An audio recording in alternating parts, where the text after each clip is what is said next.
Privyet. Hello everyone. You're on the Slavic News Channel, and in this video, we'll discuss the most significant updates on the Russian-Ukrainian conflict.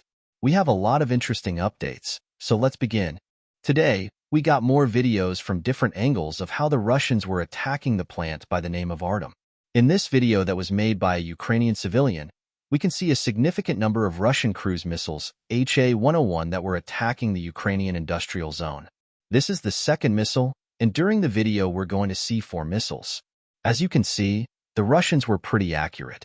This is very important because we still haven't received more reliable evidence or proofs that the attack on the hospital in Kyiv was made by the Russians. We still continue receiving different updates from different sources that the attack was made by the Russian HA-101 missile. Other sources reported that that was an attack by Ukrainian air defense system NASAMS. Furthermore, pro-Ukrainian sources reported that as a result of that attack, the Russians destroyed a number of air defense system and power plants. According to the Russian sources, the Russians managed to destroy the warehouse with a significant number of air defense missiles. As for Poland, we received further updates about the negotiation between Ukraine and Poland. According to this agreement, Poland will start creating a Polish Foreign Legion that Ukrainians on the territory of Poland will be able to join. Now let's move to the line of combat contact. And first we're going to talk about Sumy direction. Recently there were a lot of updates from the villages of Rizivka and Zuravka that the Russians managed to capture. The Russians were not providing us any updates about the situation. The Ukrainians were claiming that everything is under control.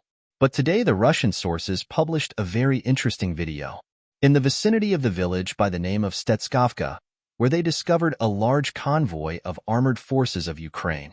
Probably from 10 to 20 armored vehicles or personnel carriers were located in this area. And most likely the Ukrainians were heading towards the borderlines with the purpose to stabilize the situation. But the Russians managed to discover the concentration of Ukrainian forces, and as you can see, as a result of Iskander strike with cluster warhead, the entire convoy was completely destroyed. The Russians are saying that around 20 armored vehicles were damaged or destroyed. So summarizing, it seems that the situation on the border is not under control. Now let's move to Volchansk direction.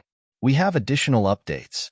The Russian sources published a significant number of videos of how they were bombing Slobozhansk with FABs. The Russian sources stated that during the previous 24 hours, they attacked the positions in the headquarters of 12th Brigade with FAB 3000, with ADAPT 1500 and different types of FAB of less caliber. As a result of those strikes, the Ukrainians lost around 80 soldiers. So lots of videos, and this is the moment when the Russians attacked the positions of 12th Brigade with FAP 3000. This attack took place in the southern part of the village, who is next village to Lipetsk before Kharkiv. But on the other hand, we continue receiving updates about the situation in Lyboka that develops in Ukrainian favor. Today, the Russian sources, the forces of 155th Division, published a video of how they were FPV droning the Ukrainian forces inside of the village. So in this episode, we can see FPV drone strike by the Russians on farms. Based on this video, we made the conclusion that the Ukrainians improved their positions and expanded their foothold in the northern part of Lyboka. So currently, the Ukrainians control the farms completely. Now let's move to Volchansk direction. The Ukrainians continue attempts to attack the Russian forces inside along the Seversky Donetsk River, along the newly created foothold. But for now, according to the Russian sources, the Ukrainians haven't managed to achieve any results and most of their attacks were repelled. So the Russians managed to save their presence on the Ukrainian side of Seversky Donetsk River. We received a very interesting video from Volchanov's direction. They're very weird because the video was published by the Ukrainian sources that were actively FPV droning the Russians over the entire Volchansk and Kharkiv direction. And there is a very important episode on the 17th second where we can see the moment when the Ukrainians were bombing the Russian positions in the south of Volchansk in the vicinity of the bridge that was destroyed by the Russians. So according to this video, the Russians somehow managed to cross the Volchansk River and to establish complete control over the territory. This concludes our update. Slavic News Channel condemns any violence in the world. Thank you for watching. Subscribe to our channel and hit the like button. Have a great day. Goodbye.